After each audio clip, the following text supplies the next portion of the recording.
I didn't let anybody know that we were like going to go live right now. Probably would help if I grabbed the mic. Yeah.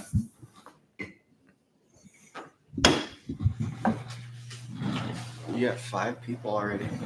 Seriously? In 3 mics. I think the mic's working, I think. It should be.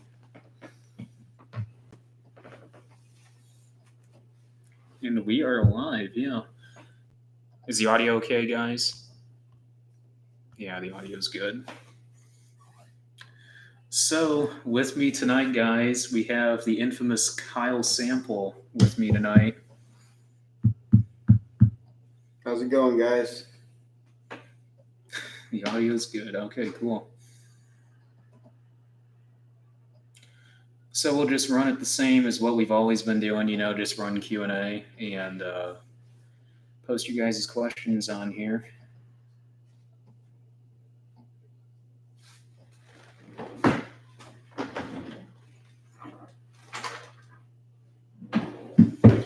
Kokomo, Indiana. See, I told you I get like all these Indiana followers out here. It's unbelievable.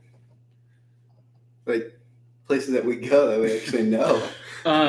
Today we got 1 3/10, 1 4, or last night we got 1 3 to 1 4, and we picked the 10 acres here next to the farm, not around the farm, but like literally a quarter mile away from the farm, and then we moved over to that custom farm field that we have about 90 acres on, that we custom farm, like literally plant to harvest. And we did about 30 acres of that sand because that back half of that is nothing but low ground. So we're going to save that and for when we have the grain cart, because those are half-mile rounds on that back half. Would you guys farm sunflowers or cotton? Cotton's too far. I don't think cotton would work good in this area. I don't think anybody has ever attempted to do cotton. I have no experience with cotton whatsoever. Sunflowers, there's been a few guys that do that in this area, but they seem to only do it like 1 year, and that's about it. How many semis? Is that a question for me or a question for Kyle?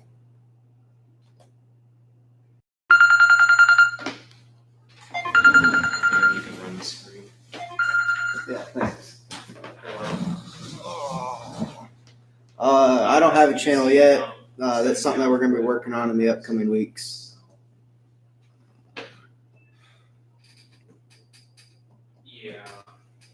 No, I mean, when I looked under there, it just seemed like it just got snagged on, corn stalk or something. Because if there's a stalk wrapped all around it, you just freak out. So.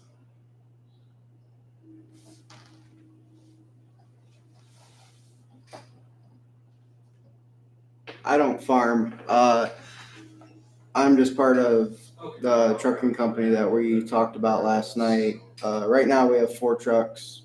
We're going to be growing in the upcoming years, though. Okay, sounds good. Yeah, both of them are full.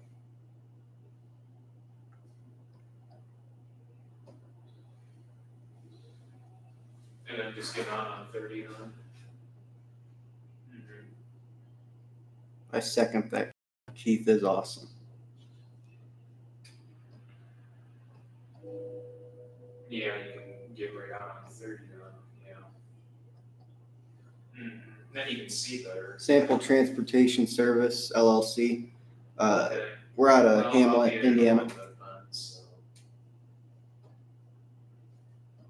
Okay. Yep. Yeah, no kidding. Okay, yeah. Bye. Big man's back. Okay. Little one-on-one there with Grandpa there for a bit. Want to know what we got done there on Hefner's. What do you think of the new 7R, 8R Deere revealed? So that was one of the things I was going to talk about tonight, that John Deere unveiled the 7R, 8R, and the 6R today, right? Yeah. And I don't know if you guys watched the RFD TV stream on that, but I thought that was kind of funny when they had technical difficulties halfway through and had to completely restart the unveiling. But I like them. I know they're going to cost at least $500,000, especially that 8RX. That 8RX is sweet. I would, you guys have been asking me, would we ever go back to tracks? And that would be the ideal tractor. I would go back to tracks with. So, what is the trucking? Oh, you already answered that. Question for Keith is the 4630 1978, 1974 actually on that tractor. We bought that brand new in 74. Everyone don't buy first year production models. Yeah, we bought the S690 and on auction. It's a 2012, and that would be considered a first production model. So far, I mean, it's treated us well. I mean, we haven't had like anything major except for that, that transmission hiccup with it, but that's about it. We got 55 people in here right now, guys. 20 likes. Hey, would you trade the 4630 for a 4640? No. Sorry, but no. I'm not a huge fan of the 4630. I mean, it's a good tractor, but I would go to something a little bit newer than a 4640. So I would go to like a 7030 series if I were to actually replace that correctly. Yeah, we got a 4430 also, and I would but I would get rid of the 4630 and the 4430 and go to one tractor and go to like a 6 or 7R series loader tractor. Ever thought about an 8100 at Logansport? No, I haven't. Any red equipment? A case disc and a case plow. Well, international. A 6115M. That is a little shy on horsepower. If you guys want, God, I can't even talk. Have questions for Kyle, because Kyle's not going to be around here much longer because he's got to take off here about 8:30. So yeah, have questions for Kyle, and I bet the 8RX ride's a little rougher than ILS. Only reason I say that is the front axle is solid to transport the torque. Yeah, it requires. Yeah, I would think so, because the ILS, like it states, is independent link suspension. So, and since those tracks are a little bit more fixed to the axle than what the ILS is for floating. So, does he want some jokes? Sure. You like the new look of the new 8R series? Yeah, I actually like that look. Even like the guy from John Deere said, he says it's like a meaner look, and I agree with that. It does make him look a bit meaner, honestly. Hello from Iowa. Cool. How's it going, Travis? Hey Keith, I drive a Steiger Wildcat 1000. Love Cummins power. Who is Kyle? Sorry, I missed the beginning. Guy next to you. So you must have not been in the stream from last night. Kyle is my best friend. He owns, or part owner, I guess you could say, in what, STS? STS, or Sample Transportation Service. Yeah. So it's trucking, and you guys do. We're gravel and sand haulers, really, in local area. Yeah. I stacked up on jokes. Turning with that RX will be rough. Anybody know anything about road speeds? Asking all of y'all. Yeah, that's a good question, because I don't know, because I know what the newer 8Rs are 31 mile an hour. So I imagine it's going to be down to 26, 28 mile an hour with those tracks.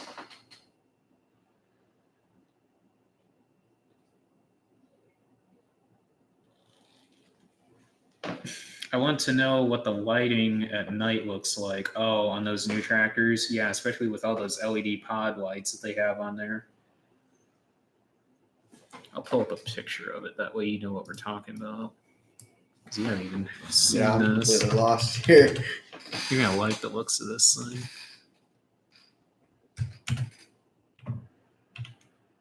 I can't even type. Yeah, that thing. Oh wow. Yeah. Yeah. So that's what all the new John Deeres look like. You know, you've seen like what the 8Rs look like, you know, and Right. that's, yeah. So that's what, I'm not going to have that, put it that way. We're not going to be buying one of those, not for $500,000. Wow. I do custom welding for a local rock quarry trucking company. Yeah, that's cool. Weld the 9620R, got my favorite engine. Those have Cummins engines in it, right? Those 620RXs or Rs. There's four-wheel drives at least. There was a video when they did the overview. I heard you got a sweet deal on your combine a few years back. Actually, last December when we got this combine. Got a question for you, Kyle. Where does milkshake come from? A nervous cow. Can you project the screen behind you?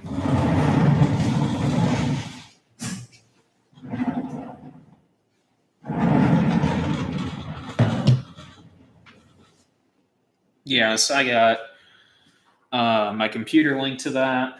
That's HDMI cable run all the way from there and around. Around and then back over this way along this wall, and then up to the computer. And right now, I don't have the computer source. Nope, that's TV. Went too far. There. So I can drag and put stuff up on the TV if I need to. And then that also has DirecTV on it. Cummins QSX 15 liter 912 cubic inch V8 engine. Really? 9570 and 9620R, I believe both use Cummins engines. Don't crucify me if I'm wrong. Yeah. Put it this way, I don't know. I don't know either, Tim. We don't have any four-wheel drives or any 9Rs either, so I wouldn't know. The newest tractor we have is that 2008. Yeah, 2008 8530. How old am I? I am 19. You were under the corn head in one of your videos and pulled and then replaced a pin. Oh, so those pins, you guys know the Yetterstock Devastators that we installed at the beginning of harvest? Those have to be pinned up when we load the corn head. Yeah, for those of you guys wondering, this is Kyle from last night sample. So there you guys go. So yeah, those have to be pinned up before we load the head on the header cart. And when we unload it, we'll lower the head down. That way we can take the pressure off those pins, or off the weight off those pins, pull the pins, put the pins on top there. And basically what that does, it just allows them to go down farther and releases them. So that is a pain to do. I kind of wish. We honestly did not know we needed to do that when we bought these. So that's kind of a little bit of an afterthought. I think almost Yetter forgot to tell us on. So, but now that we know what we're doing, it's simple. But we'll end up taking those pins and replacing them with almost like hitch pin style pins. Not like an actual hitch pin, but a little bit easier. So that way, it's a faster way to remove those and install those pins. Would love to see a four-wheel drive tractor. Yeah, someday I wouldn't mind having one. I just got to figure out an application use for one. So kind of like a quad track. I'd love a quad track, but I need something for it to pull since we don't do any tillage except the vertical till. So if we buy like a 40-foot vertical till, I need like a quad track to pull it then. Our biggest is a 9230 John Deere, basically an 8530 with a four-wheel drive frame. Nice. Have you been to Winnemac recently? There's a brand new 8400R in the back. Actually, Dad was just there this morning. He was there down at Greenmark this morning, getting the pulley for the cleaning shoe for the combine. Those shivs. What kind of trucks y'all run? Sorry, I've never heard of you before. At Kyle.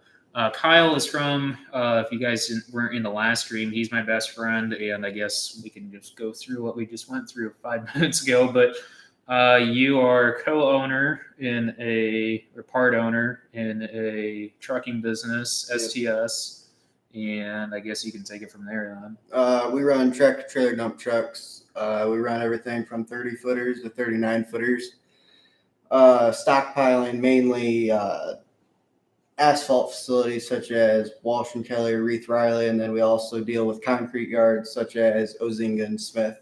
Those are our main hits as of right now.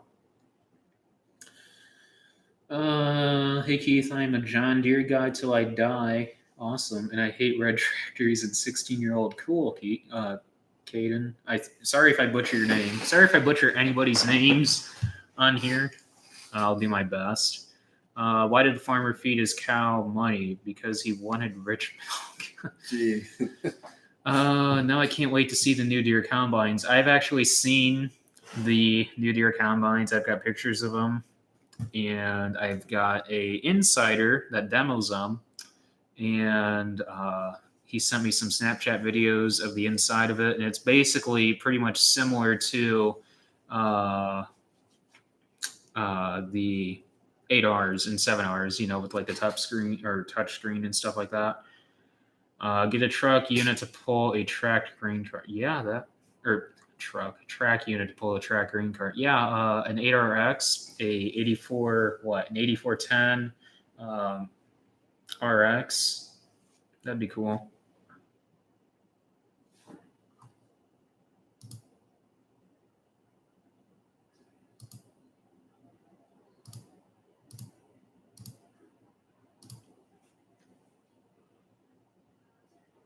A lot of people butchered my name. Yeah, I'm sorry about that if I did. So we got 70 people in here and 36 likes. Kyle's got to take off here in a few minutes. I guess get the stream up to 50 likes while he's here. And if you guys got any questions for Kyle on his business side or anything, because I'm not a part of STS at all, or affiliate. Well, I can't say I'm not affiliated with it because you guys all keep going, guys. Almost 50. Get her up. Cow, that shot up. I went from like 30 something. Shot up. Good evening from my wet, soggy northern Illinois. How much rain did you guys get over in Illinois? Ask Ron about the new combine, and if it sucks, we all know who to blame. Yeah. I know that Ron actually demos the equipment. That's pretty cool. Yeah, I know he's a John Deere engineer. I've never ran soybeans. They don't grow in Texas. What kind of concaves do you run with them? I assume large round bar. Part of my lack of knowledge. In soybeans, yeah, we run large round bar. That's a funny thing. You should bring that up. We run Condex KX7 concaves, and I would definitely check those out. Those are what they call max thresh, and they got a little bit different design. They're kind of like a small wire. If you know what the wire concaves are, it's kind of like that, but they're on an angle kind of, and they have like some rasping elements kind of to it. So it's going to add, hence, more threshing in the front part of the rotor. So we ran one of those because they basically cut the concaves in half. So they're half the width of a traditional concave. And you got one max thresh up front. And then the remaining 5, because like I said, they're half width. So the remaining 5 are what they call max round. And basically all they're doing is taking the OEM round bars and angling them a little bit. And then basically they're just on an angle, those round bars. So we ended up taking those out because it seemed like we were getting a lot of small cob, and we didn't have an extra max round to replace the max thresh with, because we believe that the max thresh was causing a lot of that smaller cob to happen in our grain tank sample. So what we decided to do was to take those out, put the traditional OEM round bars in, and honestly, it hasn't quite changed. Well, put it this way, it helped, but not as much as what we thought. So we'll have to play around with the combine a little bit here and see what we can do to try and get that a little bit cleaner. So going back to the comments here, we run for my business. We run right now. We have 2 Peterbilts and 2 Kenworths. We have 2 East trailers and 3 Mack trailers. Well, yours is a 2015 Kenworth, right? 2016. 2016. Kenworth. Yeah, you guys just bought that. Yeah, we just bought that over in Fort Wayne, and then we just got 2 Mack trailers. Do I like Rice Farming TV? I've watched, to be honest, guys, 2 videos of his. That's like a bucket list channel I need to watch. Hello from soggy Central Illinois. Apparently, Illinois must got hammered with rain then. 4 inches. Holy cow. Wow. Are you ready for the snow Thursday? I'm hoping we don't hardly get any snow except like a dusting. Yeah, I like where that's going for as far as hunting. Yeah. Oh man. When we get my channel up and running, hopefully we can get some hunting videos out. Because actually, you have, well, the video that you did today is pretty much done, right? Right. Yeah, because all I have to do is edit it. So you guys possibly. Hopefully by this weekend. Yeah, this weekend. This weekend. So Kyle's channel will be up this weekend. I might, depending on. We just put that footage in my drive, so I'll go through it, and not today's video, but tomorrow's video, I'll do a little bit of a highlight. You know, like how Minnesota Millennial Farmer, like Zach Johnson and Randy, how he highlights Randy. That's basically what we're going to do on mine. But we'll do streams on Kyle's channel also. So, absolutely. Have you heard if Deere's prototyping a twin rotor combine? I also have a friend who is a Deere engineer, won't give me an answer. Also, we got 3.2 inches of rain in Effingham, Illinois. Holy cow. Effingham. Wow. I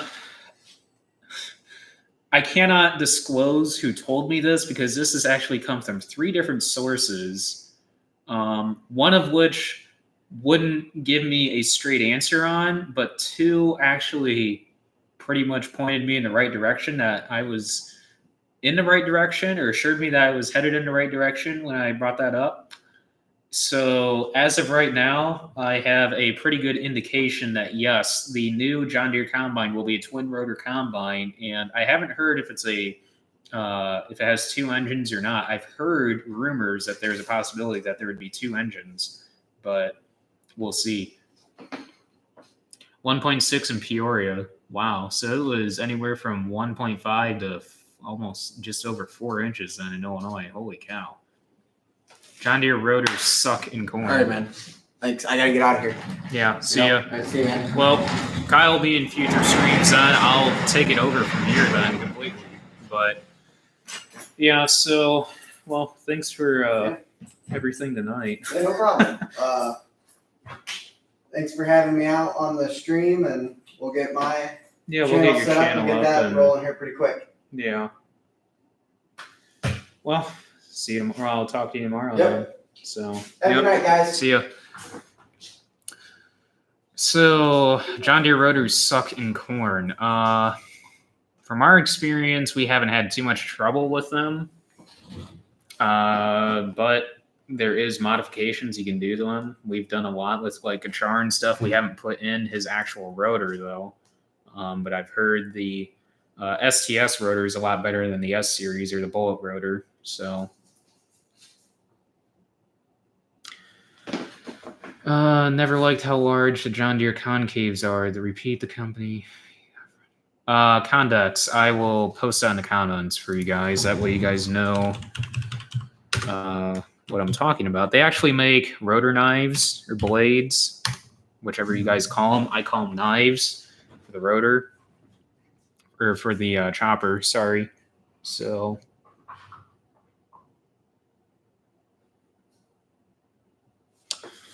I'll also throw Kyle's Instagram on here, along with mine, so you guys know that if you guys don't follow me on there.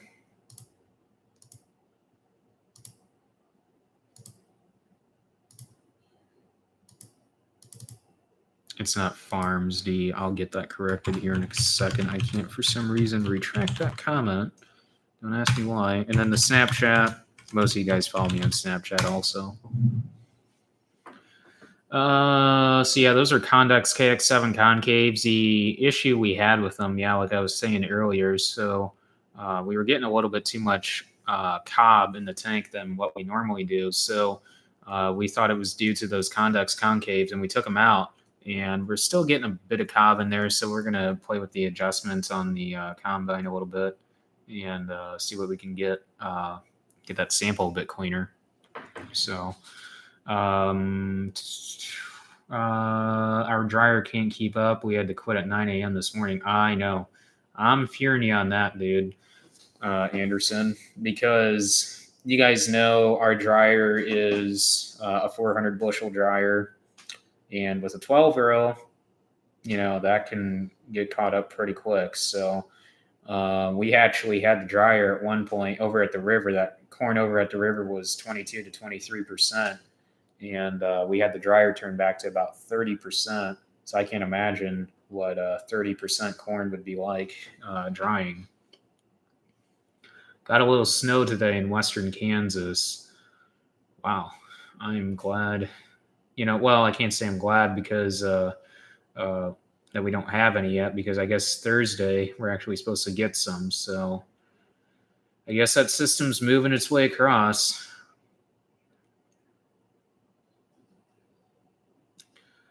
Where does steel wool come from? Hydraulic ram. We will keep our 9770 till we trade it for a S770, so like 30 years, LOL. We could really use the rain. These wildfires are getting horrible. I'm only allowed to work 14 days straight on a wildfire. I'm on day 22 and fire 19s. Holy cow. I'm assuming that's out in California, because I hardly watch the news anymore, so I'm assuming those are the wildfires out in California. Have you seen Smith Farms out in the field yet? They farm 10,000 west of Riches. Smith Farms, I believe those guys are located a little bit south of Plymouth area.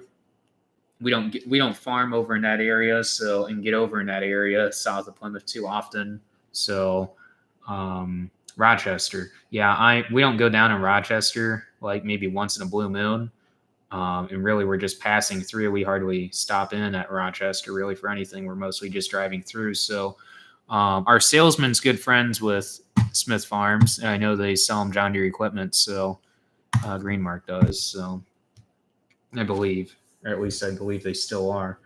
Who needs news when you have weather to worry about? Exactly. I agree. But half the time it's not even right or close to being right. Have you ever thought about getting a new Deere planter, upgrading the planter? Yeah, like I talked about in the last streams, 24-row is within sight. As far as when, I don't know.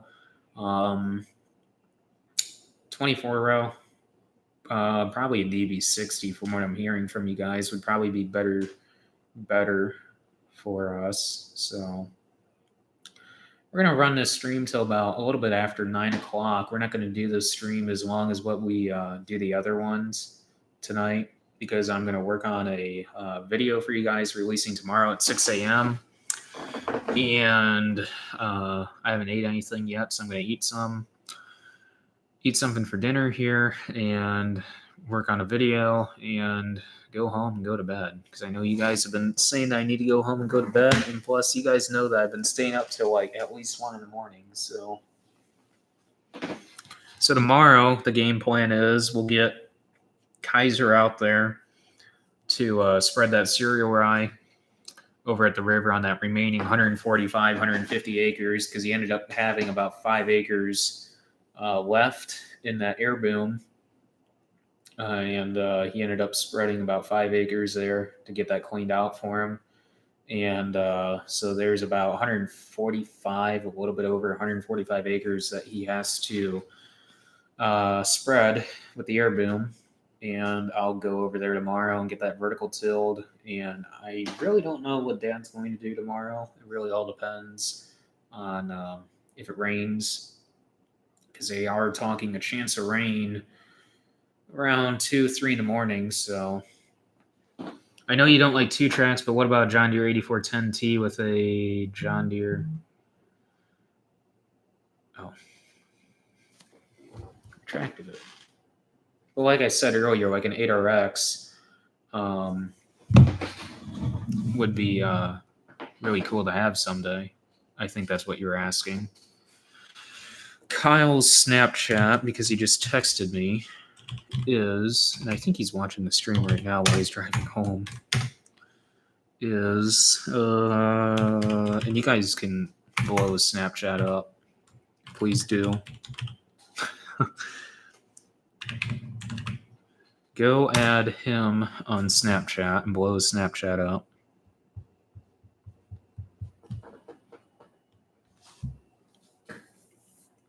So we are at 46 people, 59 likes. How about we get this stream up to 100 likes before I end it tonight? Hey, Kyle, don't text and drive. Be safe.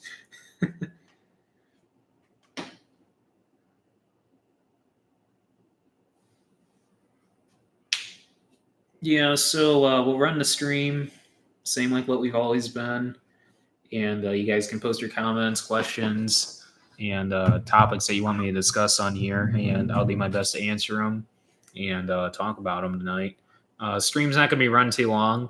We'll run it till about a little bit after 9, between 9 and 9:30. So because I want to edit those videos tonight, or at least that one video, I'm probably not going to edit Kyle's tonight because he's going to compile some more footage for more videos. So I wouldn't expect daily videos from him.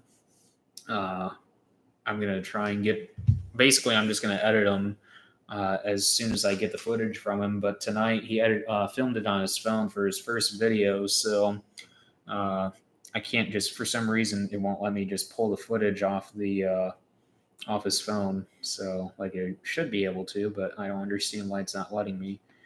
Have you seen the new John Deere 8RX? Yeah, I really like it. Dude, you just left. How fast are you driving? No, Kyle lives like not even like 5 minutes away from the farm. Unless you were driving over to the river. Because if you guys didn't know this, the headquarters for STS is literally right across from the river farm. That's why we have them hunt and take care of and do all the trapping on the river farm. We joke and call them the watchdogs over there.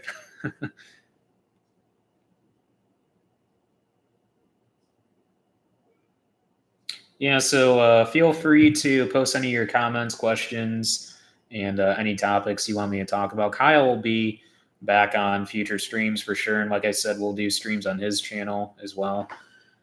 Dang it, I have to leave early, so see you later. I didn't run out of jokes. And check out Cause I Farm for another bucket list of YouTubers. That's funny you should bring that up. I actually used to edit for Mason.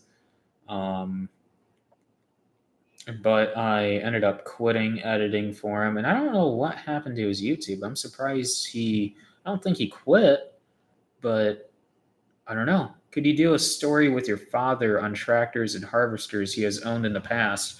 Really, I would also want to have Grandpa there also to kind of touch on that also from back like when he first started. So that'd be a really interesting sit down, the three of us. So that could be something potentially happening if he would quit being camera shy. How viable is rear wheel assist on a combine up north? Nearly nobody here has them here except us, and we have had no use for it for 8 years. So the 9650 was a 2-wheel drive combine, And then we ended up putting a mud hog kit on it and used that mud hog kit 3 times, and that was it. And this S690 has, I believe it's called powered rear wheel drive. That's the exact term the 4-wheel drive is labeled as. So we don't have a use for it really because again, we don't farm any wet ground anymore. We don't have any muck ground, even though we call that the muck. You'll hear me talk about it in tomorrow's video. This 10 acres next to the farm, we call the muck, but really all it is just low ground. It's nothing. I mean, you can get stuck like you saw today, but the reason why we got stuck was because it was in a pure sand spot, and I don't know. Grandpa didn't have the hubs locked on the 450, and he got the truck stuck, which no big deal. I mean, I've done it before too, so um, so it's probably a good idea that I went and got the loader then and just pulled them all the way around there up to the woods. But 4-wheel drive isn't really a necessity for us in a combine. Honestly, our next combine would probably end up being a 2-wheel drive combine because really we don't have a need for it. Like I said, we don't farm any wet ground, and we've not used it probably for almost 10 years now on either machine, either the 9650 or obviously this combine. We have yet to even need it this year. And, I don't see us ever really using it because really Marv's ground isn't wet either. Well, I take that back. That Anita's farm over there that farm on that he calls Anita's, um, that is what he calls black gumbo, and yeah, that could get wet. When it thaws out late in the fall after it freezes and you have snow, that could get wet. We found that out last year. We didn't get stuck, but if you guys watch my one video, I was slipping and sliding around there with the 8530. So we are at 64 likes. Let's get this video up to 75 likes, guys.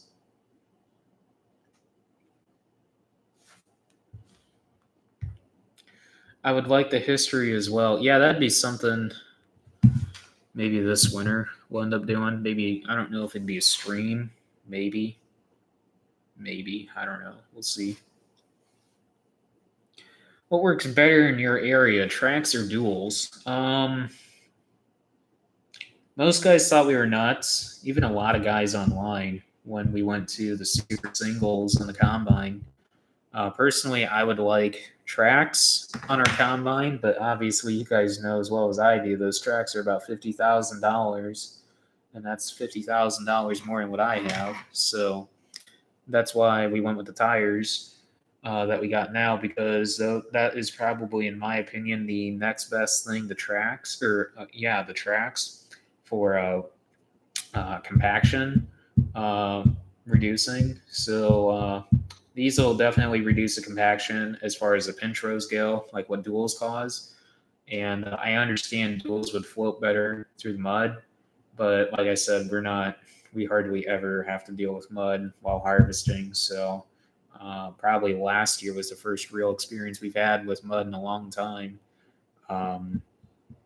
Just because of that black gumbo ground over there on Anita's that Marv has. So, but yeah, I understand with these super singles, it's not going to float through the mud like what we were used to with the duals. But that brings up my point again that we don't farm any wet ground anymore. Singles are great on smaller combines and for us because we travel through the state doing harvest. And frankly, when it comes to replacing tires, they're cheaper.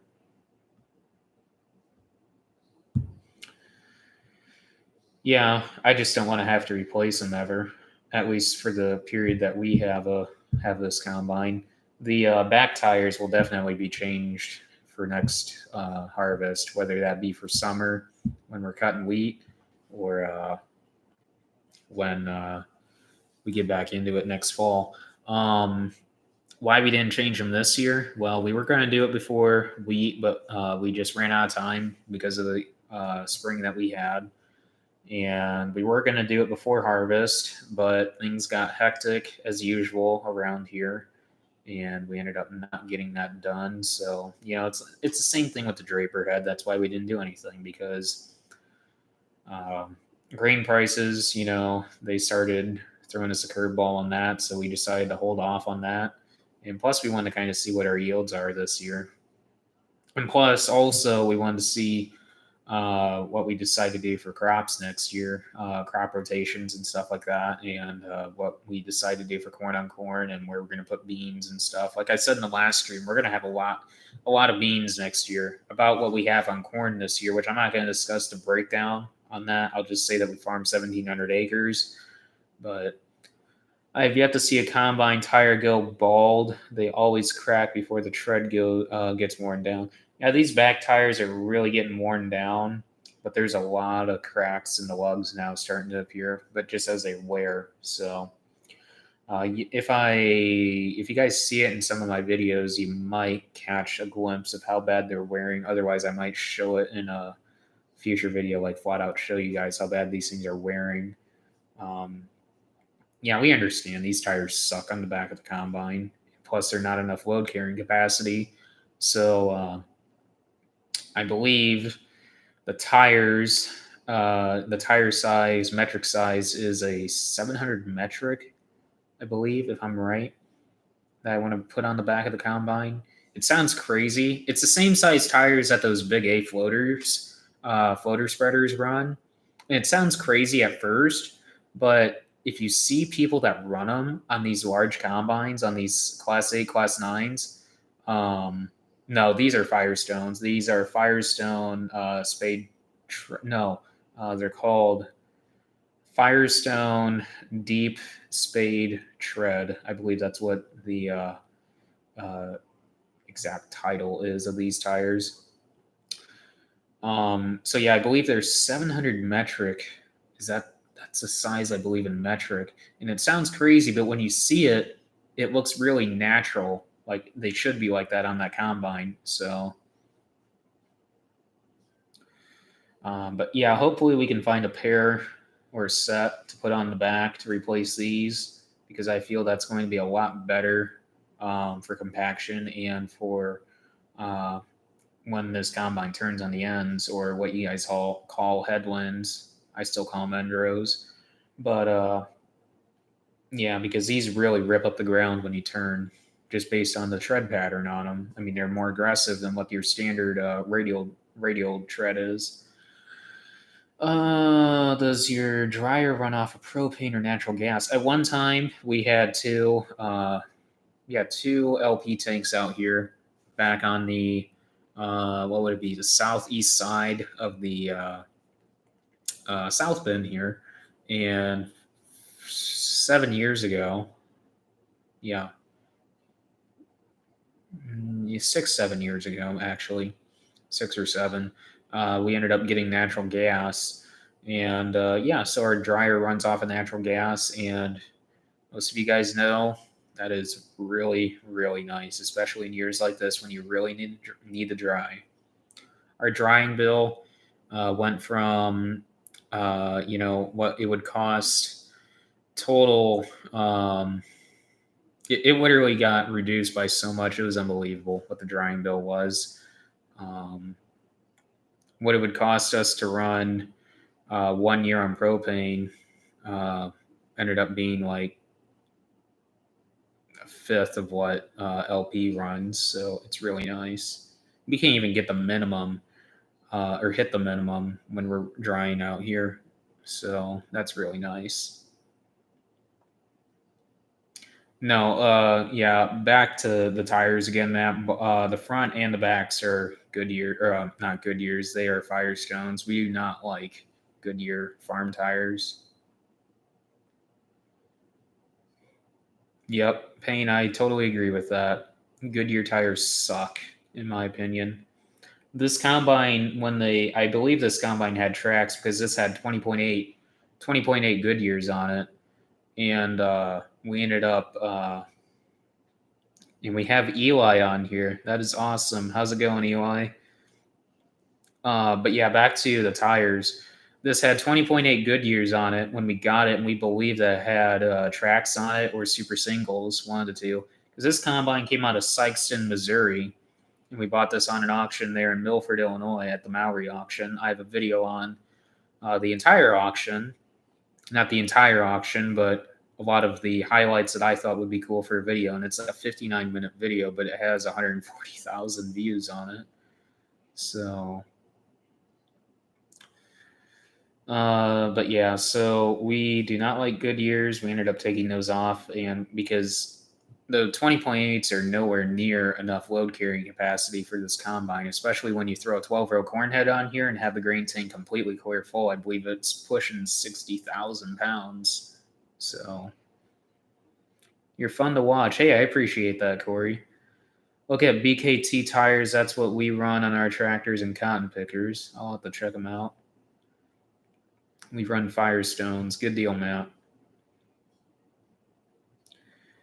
Never ever seen a dryer in person. Not needed in the South. I don't understand any of this. Okay, so Payne, I will do a video on our dryer sometime later this fall. That way, you guys, the non-farmers or the people that don't have any experience with dryers that do farm, I will do a video on that. That way, you guys can get a better idea on what they do and what purpose they serve, and etc. Firestones for the win. I agree, Eli. Good evening from Alberta. Cool. Hey, do you know where Hebron is? Yep, been through there a bunch of times. Does it snow a lot in your area, or is it moderate? That's funny you should say that because, or ask that. Based on where we are located, off the tip of Lake Michigan here, we'll get hammered with lake effect snow depending on how the wind is. So at one point when I was in school, back when I was in 6th grade, we were out of school for 2 weeks due to we had about 36 inches in less than 24 hours. And that slowed things down quite a bit, but then it just kept steadily snowing. So we were out of school for 2 weeks. Was y'all combine a rice combine? I heard they farm rice out there. Yeah, when we pop the concave covers or the rotor covers, whichever you want to prefer to call them, I call them concave covers. When we pop those covers off, I noticed what appeared to be rice. Now, I have no experience with rice, but it seemed like it had rice straw. I mean, again, I don't have any experience with rice, but it seemed like there was rice material or straw on the concaves. So we assumed that this combine was in rice. But again, I've heard rice is just is worse than wheat on wearing machines, such as augers and etc. So we went over this thing with a fine-tooth comb before we bought it on the auction, and we were really impressed with how clean it was. And if it was in rice, it was in very little rice, put it that way. But it does have the rice tires on the back, so that's why we assumed it had tracks, just based on the area it came out of. And we figured if it was in rice, it more than likely had tracks or even floaters, like what we run right now. I remember that storm. Yeah, that was a pretty nasty storm. We have snow right now. Yeah, I'm fortunate that we don't have snow right now in our area. Hello from Coxsackie, New York. Yeah, we get hammered with lake effect. It really all depends on the wind. Hit that like button. I agree, Fred. What are we at? 75 likes. Hey, thanks, guys. Let's see if we can get this up to 100 likes before I shut down this stream. We'll run this stream till about 9:20. So about 20 more minutes, maybe run it up to 9:30. But then I'm gonna sign off, get something to eat, and edit some videos then. Does anyone around you run stripper heads? Because that's popular in Western Kansas. Stripper heads. There was a guy around here that ran it for wheat, and because that's the only thing that he had. He didn't have any rye or anything. But he did run the stripper head for a few years, and I don't know if he has it. I think he was just running it to kind of compare with his draper because he runs a McDon draper just like what we do. Their rice is rough on them. There's a reason most combines in Louisiana is sent up north. Yeah, this one, like I said, came out of Sykeston, Missouri, and it seemed and still does seem very clean. So uh, we'll see in the future what other surprises we might find with this thing. But so far, this thing has been very good to us. I agree on Firestones, though. I've run BKTs because they are considerably cheaper. Stripper heads are nice, nowhere in anyone's budget, though. I have no idea how much a stripper head costs. I always thought it would be nice to have, especially in our no-till conditions, because it would be really nice to double crop beans into a lot more standing stubble than shaving it off the ground and blowing it back on. Did I get some sleep? Yes, I did get some sleep. I'm still tired, though. I'm tired pretty much every day, though. I edit 3 videos just today. Well, you beat me on that there, Eli. I'm glad you got your video straightened out, though. I can't wait to see that. How close am I to Merrill, Michigan, or Merle, Michigan? I don't know if I butchered that or not. Hi, IH1000. Hello to you. I will look that up real quick.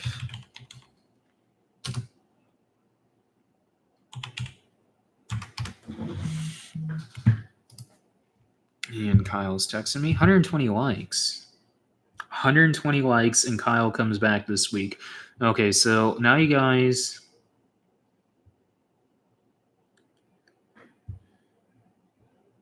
So if you guys want Kyle to come back this week in any of the streams I do this week, including the one on Friday, he wants 120 likes. Otherwise, he doesn't come back for this week. Oh yeah, that's a ways. That's north of Lansing even. I'd say that's at least 4 hours, 3 hours. I don't know why it just sent ... but sorry about that, guys. Has anyone else not missed a stream yet? Yeah, this is stream number 4. Probably about 5 hours from now. Yeah, I'd assume at least 4 or 5 hours. It's a 3-hour and 55-minute drive. A little bit better than what I thought. What is your ground per acre in your area, or would you rather not say? Are you talking rent, or are you talking when you selling wise or price per acre as far as selling or buying ground? What land is considerably worth or considered to be worth? Selling. Anywhere from 8 to 12,000 an acre, and the reason why, even though our sand, you can't really raise much on sand, is because LaPorte County in Indiana is the most irrigated county in Indiana, and with the amount of seed corn, since we are the epicenter for seed corn for Bayer, Pioneer, Wyckoff's, Remington, and there's one other I'm missing. Not Bex. Bex is down centralized and around them in Atlanta, but pretty much all of those. That's and tomato. So then you got tomatoes then, and at one time we had green beans. Green beans pulled out of here about 10 years ago, and then pickles is pulled out of here last year. That's why I don't have any footage this year of the pickle harvest, because I grabbed that from a neighbor's field every year. That we sell seed to. And then on top of that, there's potatoes, onions. Mint is a big crop grown in Stark County. They do a lot of mint there. And that's about it for this area that I can think of. I think I said carrots, right? Because, no, not carrots. Sorry. Potatoes. Didn't mean to say carrots. Because carrots aren't, as far as I know, aren't grown around here. No cotton, because I know a few of you guys asked if there's any cotton grown around here, if we've ever tried, and no. As far as I know, no cotton. Oh, and, well, sorghum isn't really a specialty around here. It's more for the dairies, but that is why, with the amount of specialty crops grown in our area, that is why our ground brings so much, even though it's just sand. But when you put an irrigator on that type of ground, or on this type of ground that we farm, you have basically it opens up the doors to all those specialty crops that you can raise because you cannot raise those specialty crops without an irrigator. So, how far are you from Fort Wayne? Like just over 2 hours, really.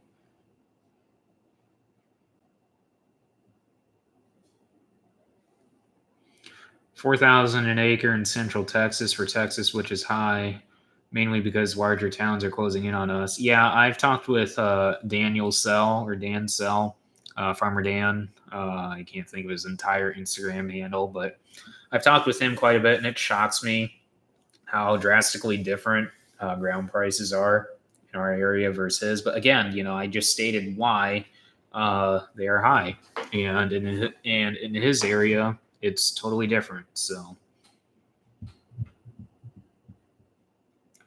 was it cool when Ryan from How Farms Work stopped by a couple months back? Yeah, Ryan stopped by, I think, right at the end of July. And that was when we were going through that dry spell. And yeah, he got his eyes opened on irrigators, definitely, because I know irrigators are really common out in his area. So, but yeah, it was really cool to meet Ryan. I just did not have time to do a video. And plus, with him, and plus, I didn't want to take any more of his time because by the time we got done doing his video and then we ended up talking for like 2-3 hours, and he asked me if I wanted to do a video, and I said, dude, I've already taken at least 4 hours of your time. I don't want to take any more of it. And plus I knew he wanted to get on the road to go down into Stark County to check out the mint and do a video on mint. So that's why I ended up not doing a video with him, because I just didn't want to take any more of his time because I knew he wanted to get on the road. But I know some people had a problem with that, but I just didn't want to take any more of his time. If I knew right off the bat that what time he was actually going to stop by, I would have had the GoPro ready to go, and I would have done a lot better of a. I actually would have done a video then, but it was just kind of spur of the moment when he was stopping by.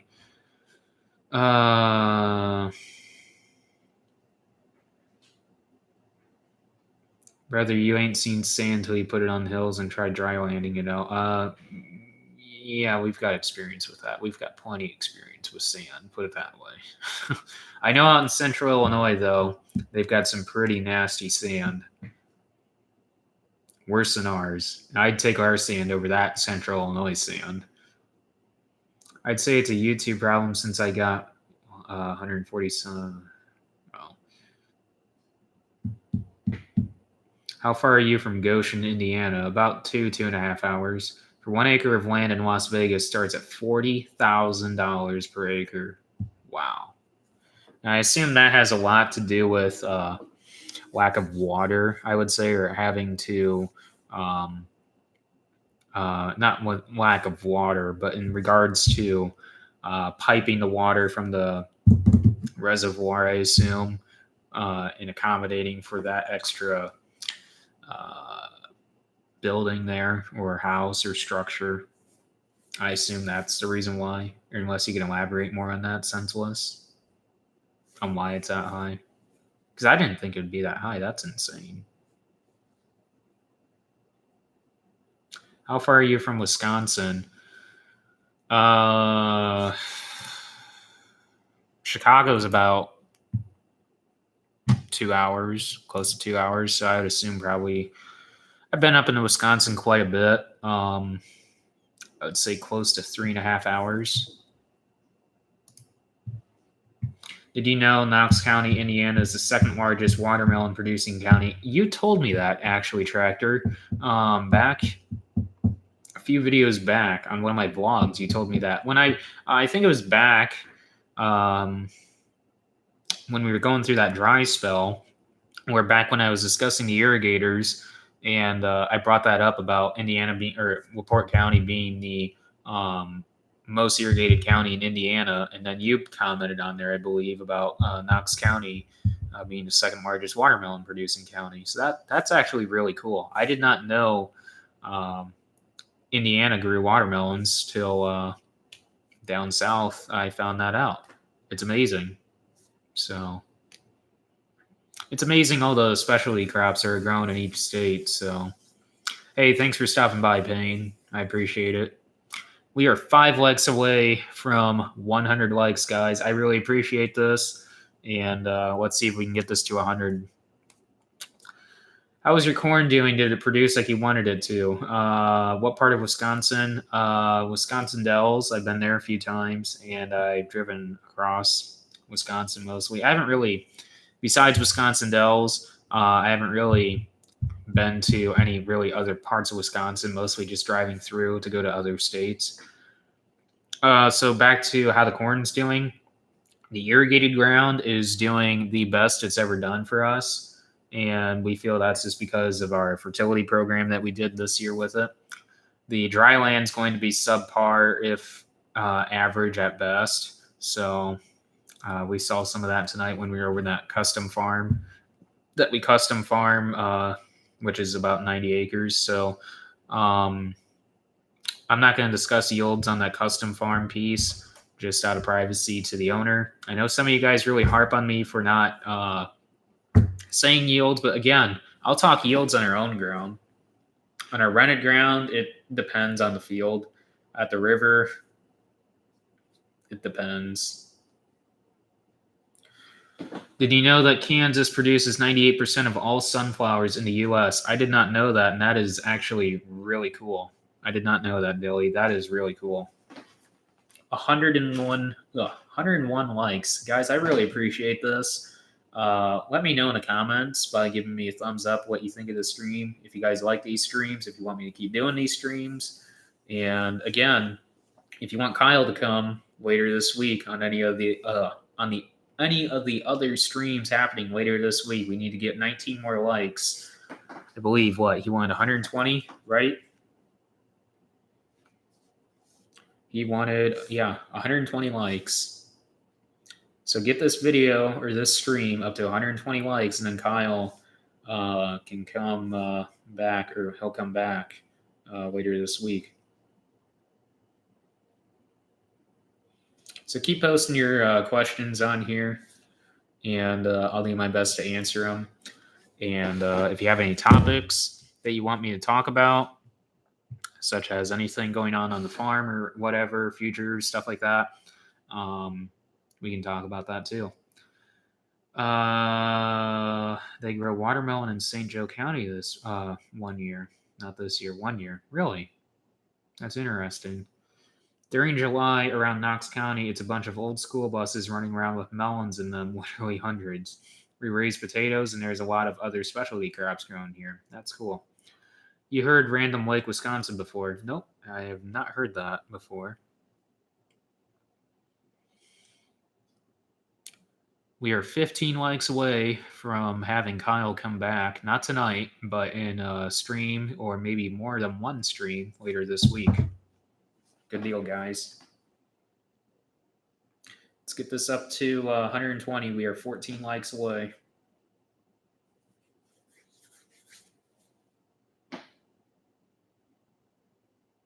So yeah, keep posting your questions on here, and any topics, and like I said, I'll do my best to answer them.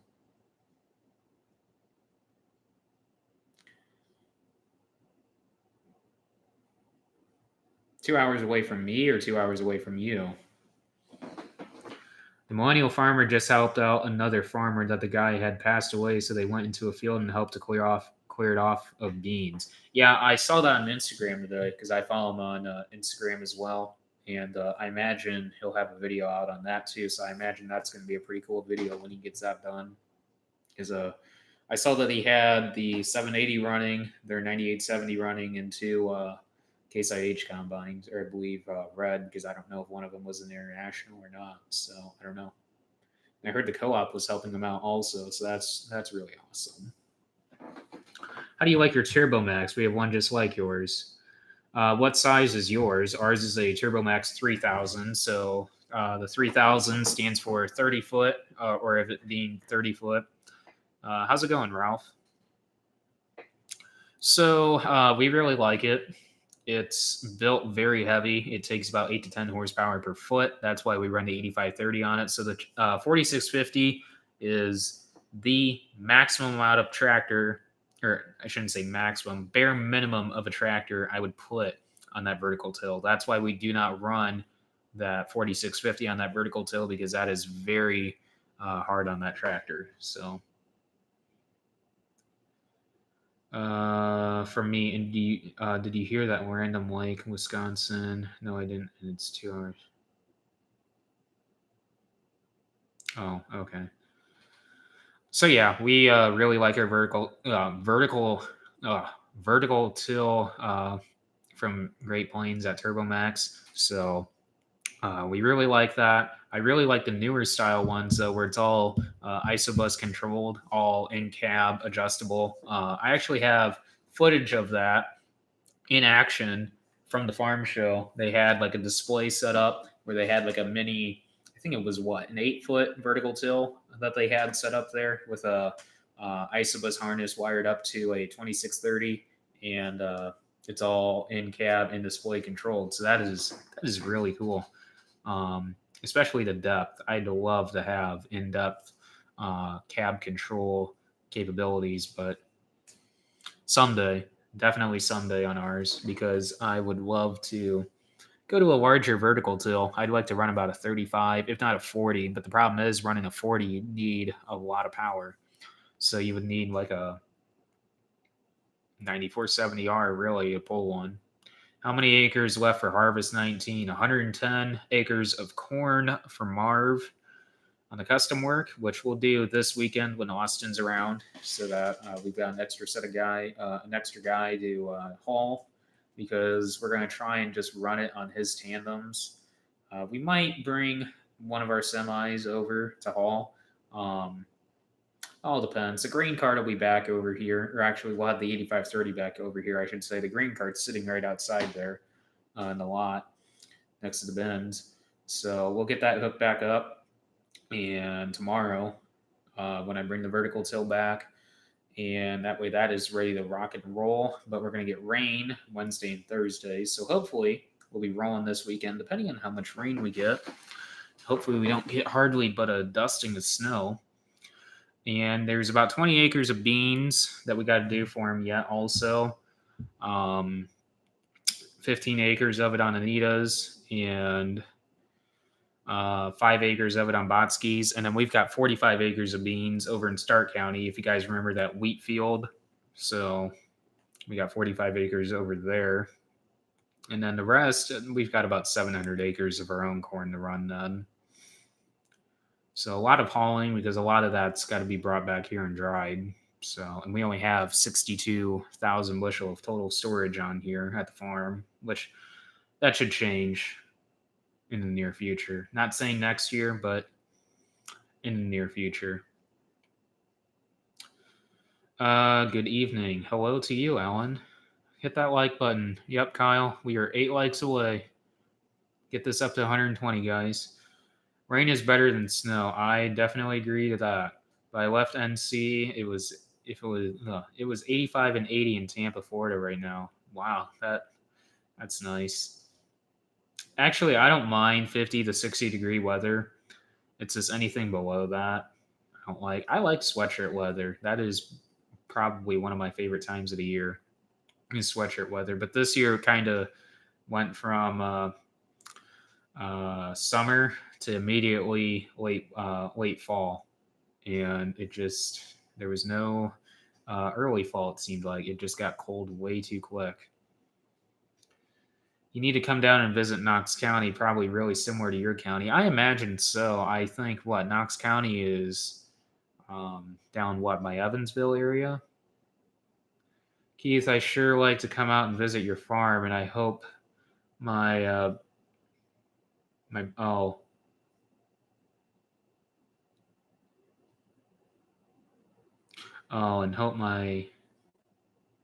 okay. Yeah. Email me. I've got my email posted in the description of the stream. So email me, and we'll see what we can do. I'm not promising anything as far as a date, but as far as setting a date down when you can come out and visit, appointment wise. Because as of right now, we don't have anybody really just stopping by. It's coming from the YouTube really. But I imagine, as I continue to grow, and hopefully get to 100,000 subscribers someday. We will continue to have more of these situations like this. But yeah, that's a possibility, Thomas. We are 5 likes away, guys. Let's get this up to 120 before I end up ending this stream then.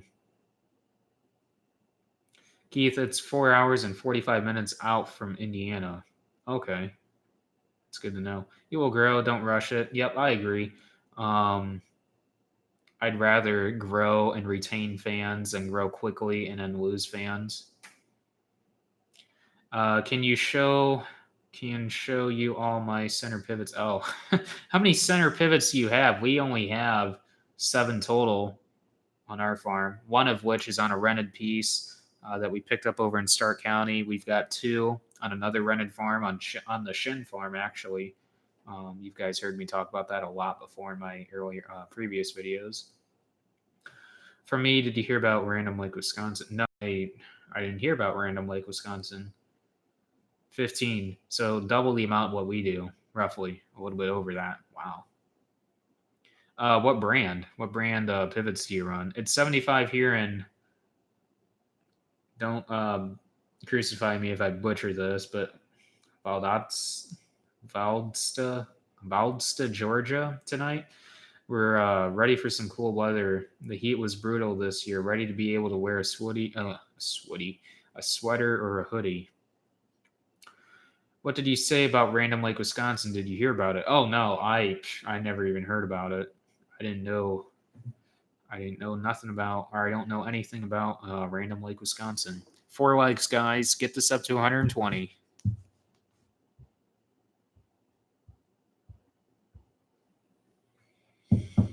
So yeah, I will have a new video tomorrow.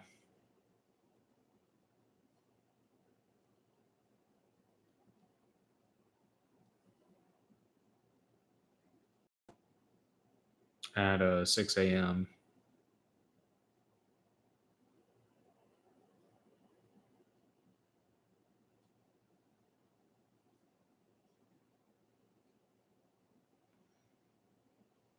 No, I'm just going through my phone right now, guys. A whole bunch of people again are blowing me up on Snapchat right now.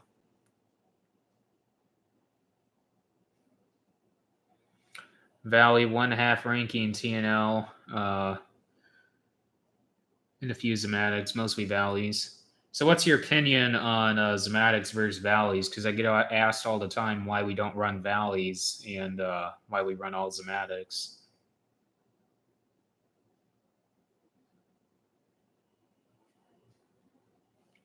Yeah, there's Bob.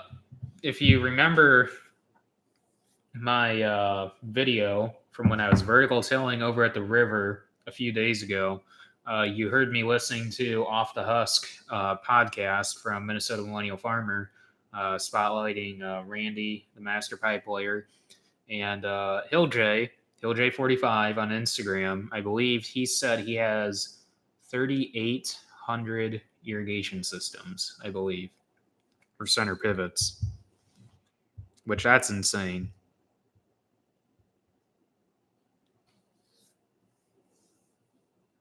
Valdosta. Okay, thanks, Alan.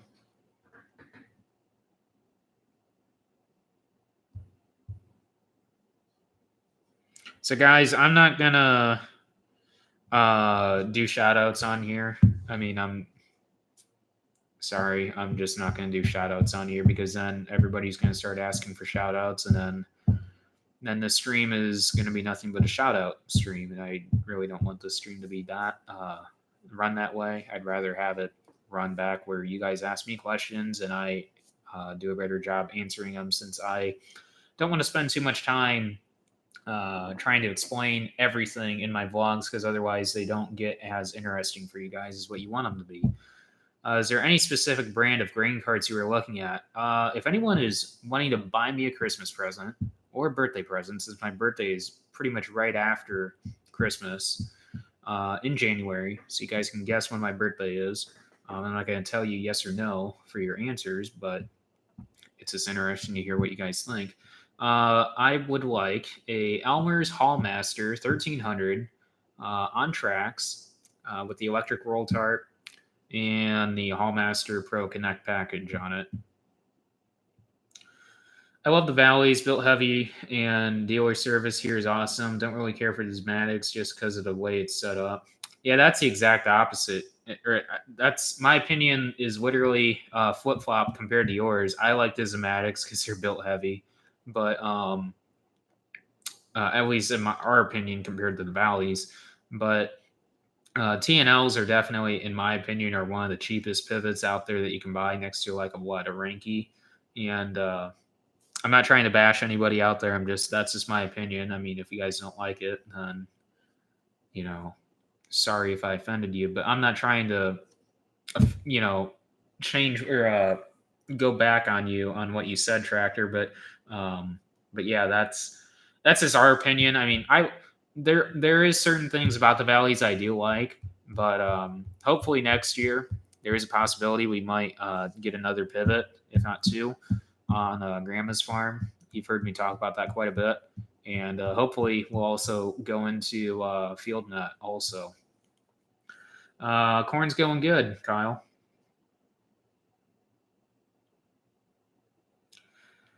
Some days it's hard enough to keep track of 5 year. Yeah, that's true. That's why I really want to get field nut. So we are at 119 likes right now. So we need one more like, and Kyle will come back later this week on a stream. Don't ever buy TNL unless you want to dump 20 gallons of oil every time you. Oh, no thanks. I'm fortunate enough that, or we're fortunate enough to, hey, 120 likes, guys. So Kyle is dedicated to this to come back later this week. Give me a second here.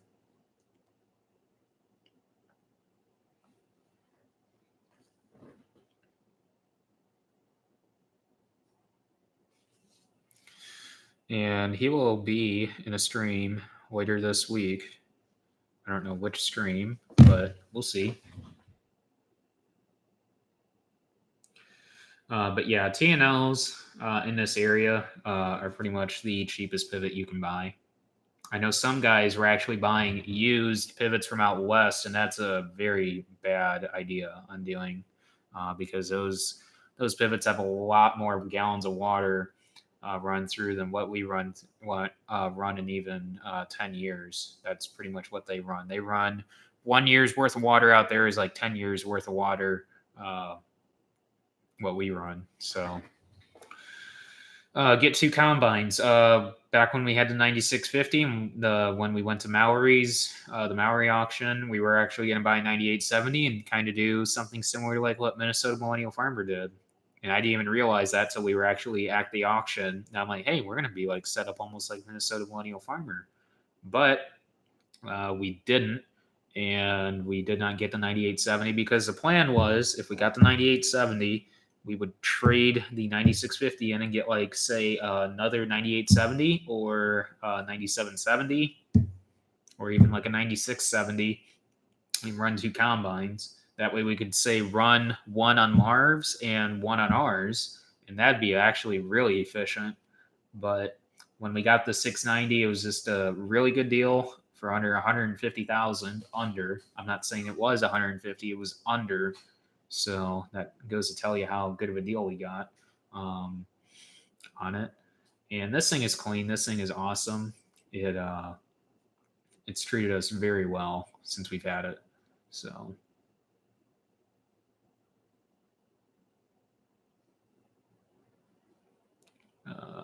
can I come to a stream?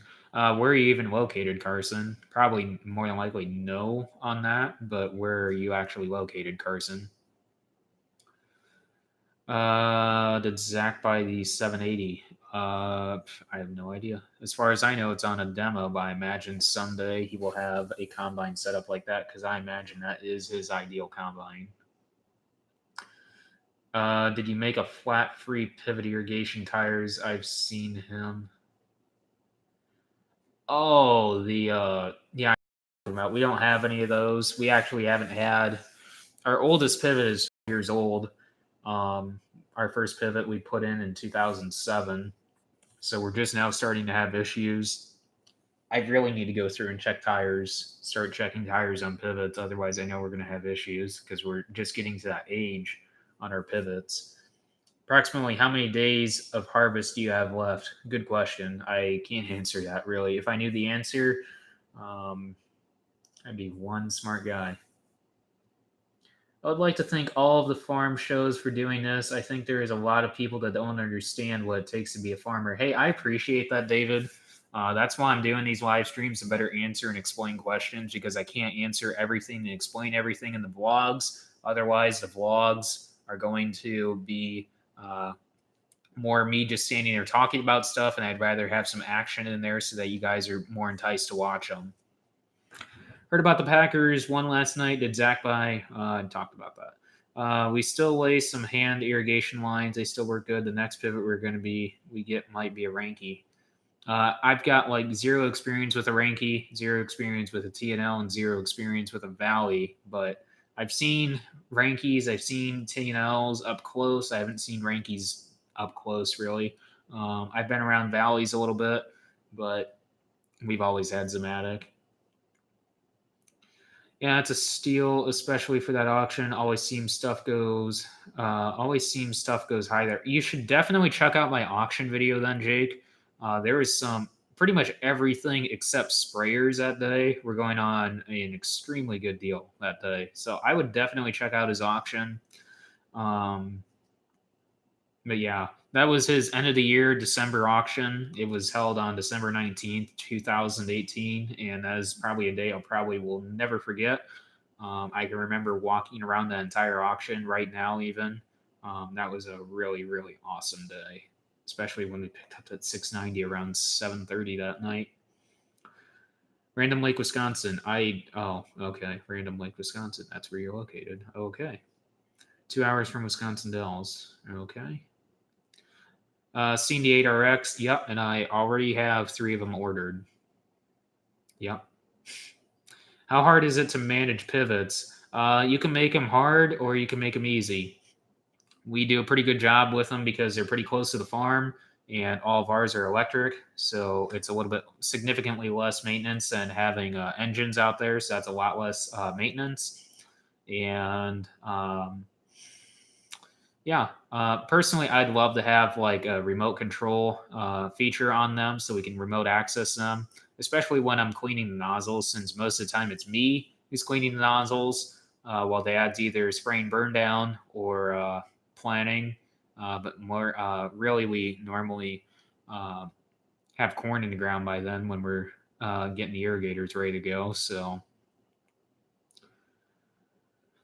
the Packers won against the Chiefs 31-24. We were 7 wins and a loss. Are pivots expensive? The pivots themselves are not expensive. It's the wells that will kill you.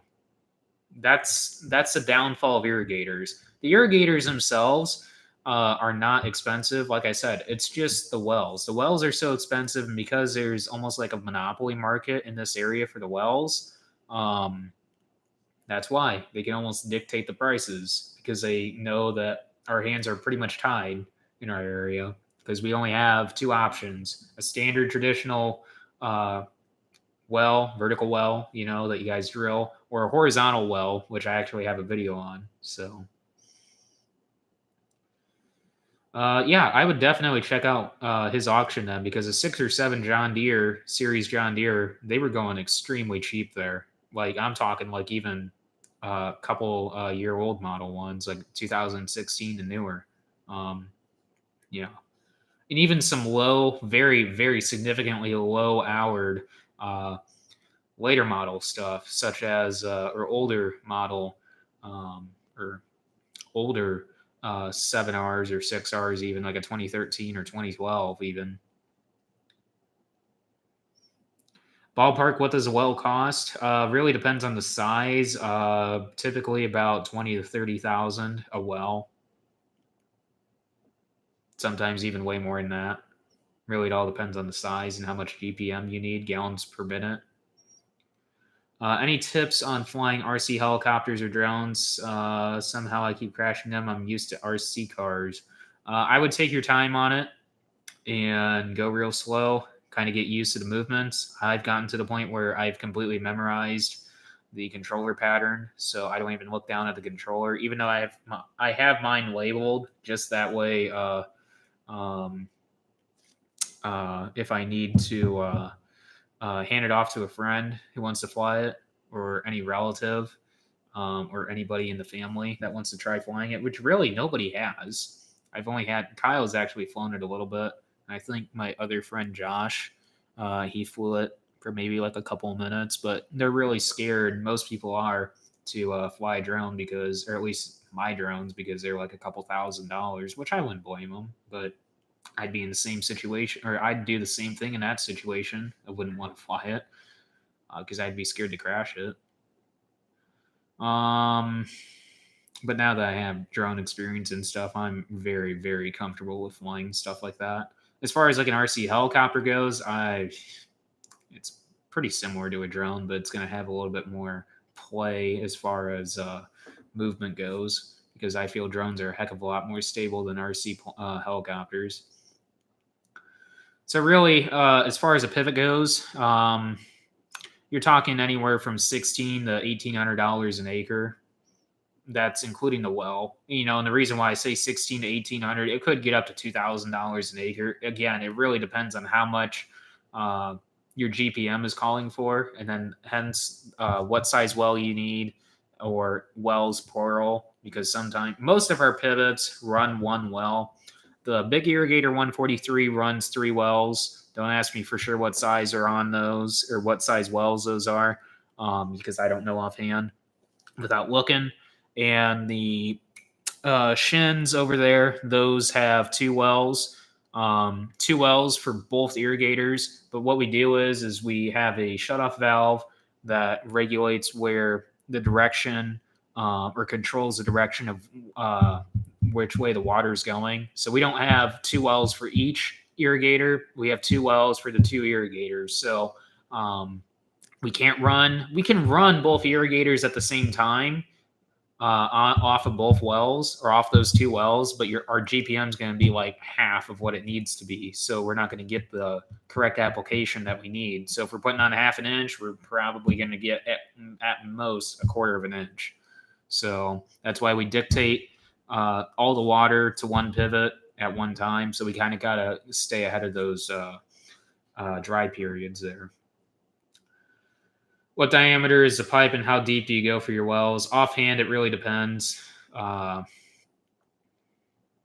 really depends. And I don't know offhand what the diameter is, and offhand, I don't remember how deep we went for our wells.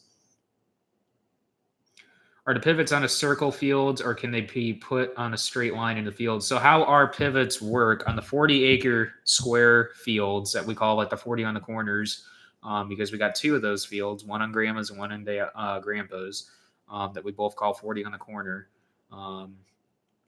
But those are 3-tower circle pivots, and they cover virtually about 98% of that field, or those 2 fields. And there's about 37, 38 acres it covers total.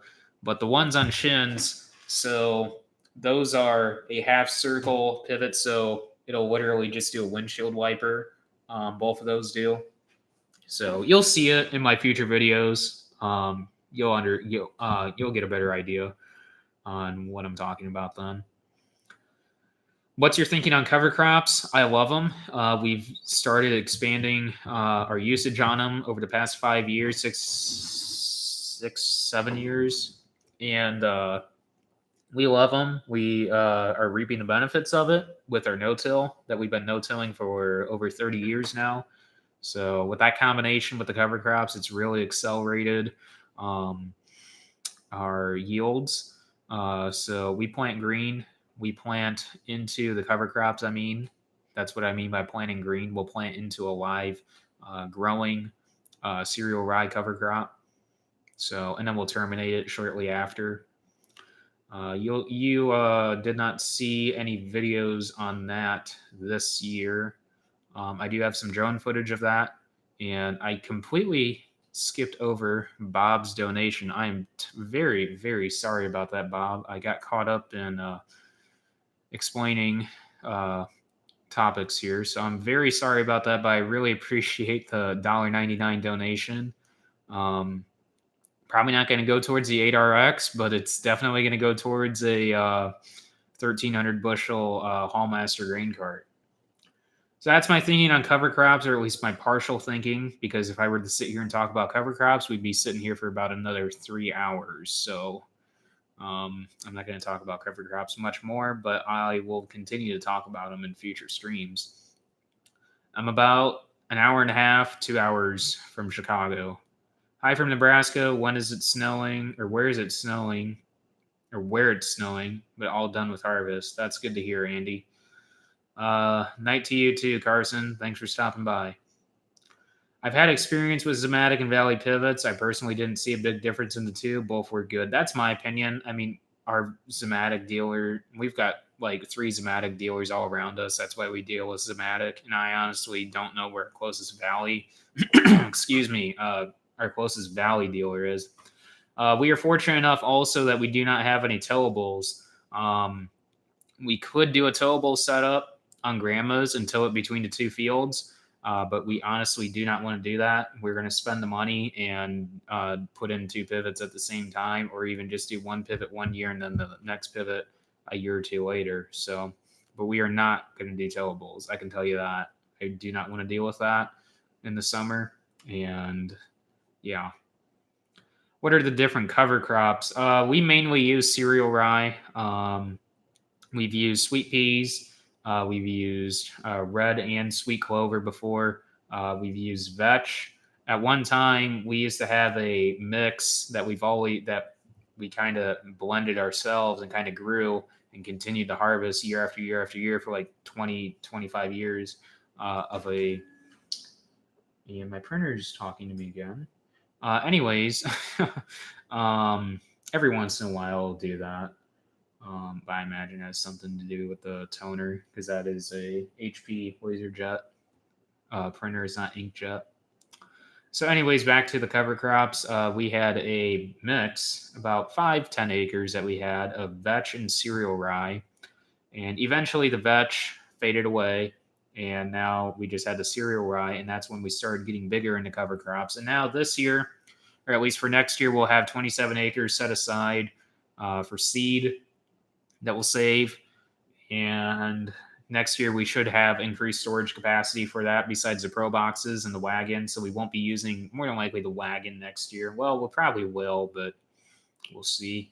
But we should have a storage tank for the rye. You'll hear about what we are going to do for that in a future video. I'm not going to elaborate on that. That way you guys can stay tuned for that video or those videos. But yeah, we've used various other cover crops. We've also used wheat. Wheat isn't the greatest to use, but we've used it as a carrier for the rye to kind of extend the acres that we can cover with rye if we need to. But 99% of the time, we're using nothing but cereal rye now. We've also used radishes. We used radishes also with that mix, or just a cereal and radish blend, and we ended up going away from the radishes just because we didn't see a huge need or benefit to them. So after the first year of using them, we didn't see any more. Okay, back to the questions. Have you thinking of a next demo equipment to try on the farm? Yeah. I wouldn't mind trying a Case combine. I wouldn't mind trying a Klaus combine. Wouldn't mind trying a 1,300 bushel grain cart. Doesn't matter the brand, honestly. It might sway me from a Elmer's, though. It might. I mean, I'm pretty dead set, though, on an Elmer's, thinking that they're probably one of the best brands out there right now for grain carts. But skid steer, tractors, wouldn't mind trying a Case tractor. I've drove one 100 feet. That's about it. And that was just to move it out of the shed for us to bring seed into a neighbor's shop. So I had to move it for him. And I was totally lost because it was a CVT, and I have no experience driving a CVT. So, but similar to my IVT in the 8530. Yeah. Again, I'm not opposed to trying red equipment. I'd try a Case Magnum or I'd try a Case 8250 combine. I know our Bane Welker dealer really wants to work for where ugh, can't talk. Work with us. So as far as our Greenmark dealer, I hope that we can get more demos from him. I hope we can try out an 8RX. I heard the neighbor is getting a new tractor, so it'll be interesting to see what he ends up getting, if it's going to be a 2019 model or if it's going to be the new 2020 styled models. I really hope it's a 2020 styled model, because then you guys will be seeing that a lot in my future videos, just from me driving past with other equipment when we're moving from a different from field to field. So I hate any more demos. Yeah, I just talked about that too. Do you listen to One Lonely Farmer's Ag Talk on the Raw channel? Actually, no. I don't really listen to that. I do watch some of his uh, videos, just One Lonely Farmer's videos, but I hated having to move that pivot. We moved it like once a week, and it's a pain in the rear for sure. I hear you on that. I don't have any experience moving that, moving towables, but I know it's a pain. I've heard. I miss your old intro as far as the lengthier intro with the country styled music. Valley Dealer in Rochester, Indiana. Okay, that's good to know because I did not know that. I like the new 8235R two-wheel drive. You don't typically see any 8Rs that are two-wheel drive, so that is very interesting to see some of those when you do see them. So we will run this stream, I see, till about 10 o'clock.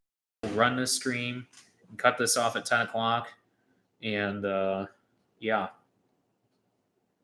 So will you get another two-track tractor or not? Or soon, or but ever? Two tracks, I'm not a fan of them. After running that 9400T all those years, I do not want to have another two track just because of the berming that they do on the end rows. If we were a full conventional tillage operation, yes, I wouldn't shy away from them. But for us being no-till, no. The vertical till does not take out the berming. We found that out too. We tried, and you would have to sock that thing in the ground, which that's not designed to be done, or designed to be. It's not designed to have do that with that vertical till. So, hey, thanks for stopping by, Alan. I really appreciate it. So, but yeah, going back to the two tracks. I would go with a quad track or four track or like a 8RX style. 8RX would be an ideal tractor, I feel. Love to have that tractor on our farm someday. Which, yeah, we'll have it on the farm. I imagine someday. But you're talking 20 years from now, if even that. Probably more than that. So I would definitely like to vote you. I'd definitely like to vote you out to Ohio, to Delaware, and bring you to my brother-in-law's farm. Oh, I see what you're saying. Yeah, that's a possibility someday.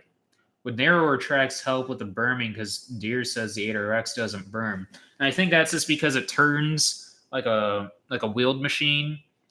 I don't believe the narrower tracks, like an 18 or 24-inch track, two-track design, would reduce the berming, because a neighbor of ours, same one that is actually buying a newer tractor or new tractor, runs a two-track 8RT and has, I believe, either 18 or 24-inch on there, and the berming is just as bad, if not a little bit worse. So,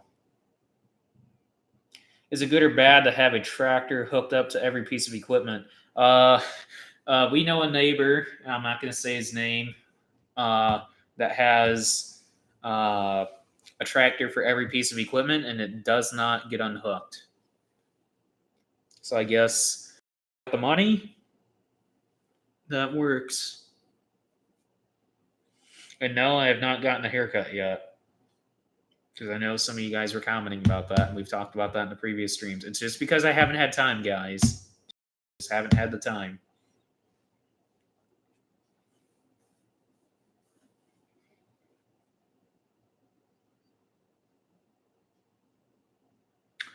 So we will run this stream for another 10 minutes, and I will shut this stream down. This will be close to a 2-hour stream then. Typically, or at least for the past 2 streams, I've run a 3 and a 3.5 hour stream. Who's the guest? You missed it earlier. Kyle Sample, my best friend, stopped by. We talked about him in the previous stream, and he will be back later this week since we got over 120 likes on this video. And he will be back later this week to do more streams. Don't feel bad. I need a haircut too. Yep. You said that 40 minutes ago. I'm back. How's it going, Payne? What kind of shampoo do you use? It's a shampoo. You guys wouldn't know it. It's a shampoo that this this place I go get my haircut at. It's not like Great Clips or Sport Clips or whatever. It's like, I don't know. I don't even know how you would describe it. It's not Barber or anything, but yeah. It's kind of like this shampoo that this guy he makes, and it actually works really good on my hair because I get dandruff if I use, like, if you guys know like what Pert is. I used to use Pert, and it used to really cause dandruff pretty bad in my hair. So when I ended up starting to use this stuff, when I started getting my haircut here, it worked out really good, and it does really good on my hair. But yeah, if I go back to Pert, like if I run out of this shampoo and I go back to Pert for like 3 days before I go get my haircut or go get some more, um, it'll really start to bring out the dandruff then. But then right when I go back to using that other shampoo, it works great. The weather here in Omaha, Nebraska is cold and snowing. It's getting cold and it's supposed to snow here on Thursday. So 8 more minutes of this stream, guys, and then I am going to shut it down and grab something to eat and work on a video for you guys tomorrow. What is worth there? In Nebraska, it runs around 10 to 12, depending on if it's dry land. 8 to 12 here. Depends on if it's irrigated. Depends on what kind of ground, if it is, like what it is, if it's high sand or if it's low ground. And the reason being it's so high, I discussed earlier in the video, it's just because of the amount of specialty crops and seed corn that's grown in this area. We're a huge epicenter for Bayer, Pioneer, Wyckoff, and Remington seed. Hi, bud. How are you doing today? How's it going, Zero? I'm doing pretty good.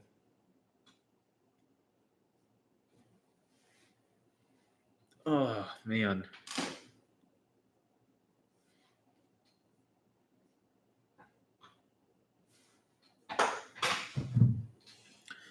Well, we've got 7 more minutes left in this stream. If you guys have any more last-minute questions before I shut this stream down at 10 o'clock, feel free to post them. Any topics you guys want me to talk about real quick, keep those videos coming. I love to hear that, guys. Thanks. I will have a video tomorrow.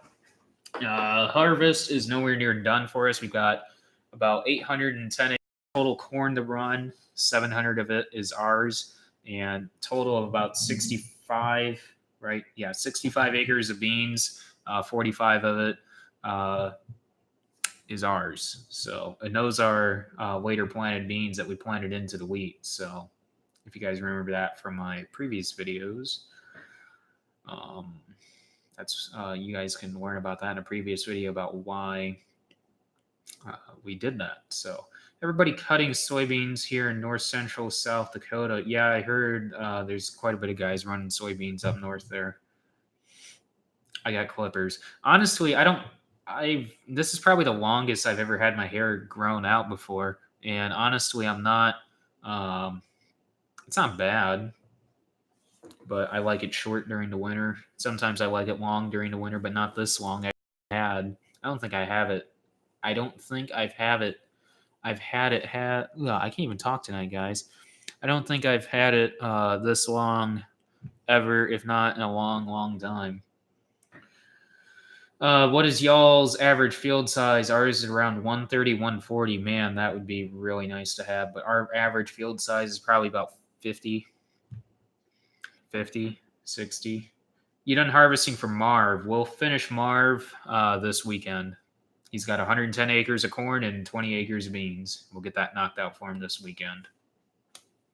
And the reason why we're waiting till this weekend is because Austin will be around and he'll be able to help run tandems then. Because Norm doesn't run tandems. He actually has a cane and he doesn't actually do any of the farm work anymore. It's just Marv. And Austin is Marv's son, and he comes out and helps. So we really appreciate the help. Keep up the great work. I really appreciate hearing that, Travis. Thanks. So time 9:56. So we got about 4 minutes left in this stream. I really appreciate you guys that are in here right now. Kyle will be back. I don't know when. Not today, obviously. Probably not tomorrow night. Probably not Wednesday night. Probably for either Thursday night or Friday night stream. We'll do that. And yeah. So.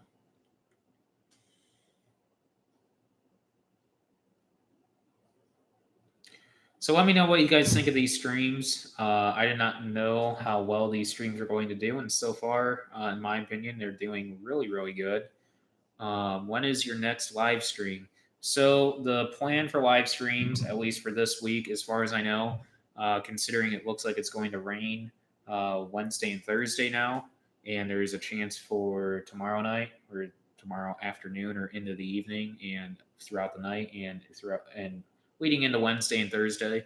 So it looks like I'll be streaming tomorrow night. I'll do a stream Wednesday night, Thursday night, and Friday night. We'll see how the weekend pans out. What we got going on. So I might stream. There is a possibility I might stream from the cab. All depends. So we'll see. Y'all have a good night. It's bedtime for this old man. Keep the streams coming. Hey, thanks, Ping. Really appreciate it. Be sure to get subscribed to the YouTube if you're not already, and turn on those post notifications. I will have a video releasing at 6 a.m. tomorrow morning. I still have to edit it yet, so it'll be a little bit of a late night for me and Jan, but I'm pretty well accustomed to it at this point, so. And I yawn.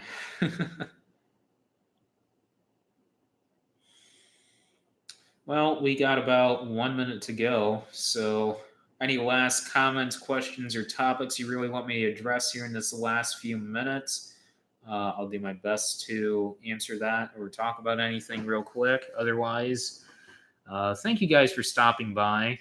I really appreciate this. I know you guys, I can't do this without you guys, all of you guys being fans of this channel and of our farm. So I really appreciate that. I will have merchandise soon, eventually here sometime before Black Friday. And currently I have it all right now. I've got a boatload of merchandise right now, sweatshirts and t-shirts, but it's just a matter of getting the website finished so you guys can order them online instead of ordering them directly through me on emails and direct messages and stuff like that through my social platforms. So, like the videos, why did you start YouTubing? Why did I start YouTubing?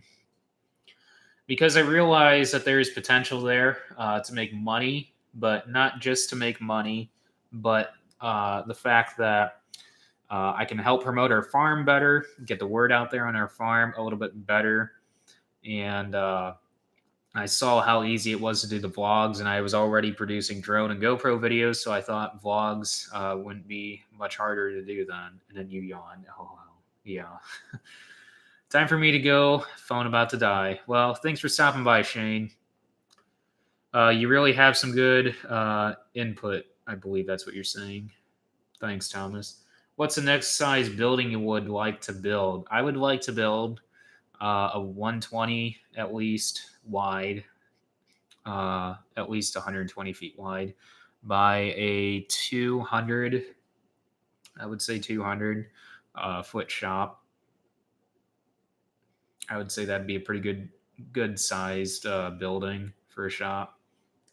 Significantly larger than what we have now. So, anyways, I will touch more on that in the next stream. If you guys want me to talk about that in the next stream, just bring that up. But anyways, thank you guys for watching. I really appreciate you guys again stopping by. This really helps support the channel. I appreciate the donation tonight, Bob. I really appreciate that. That'll definitely be going towards the green cart. So anyways, thanks for watching, guys, and I will catch you guys in tomorrow night's stream.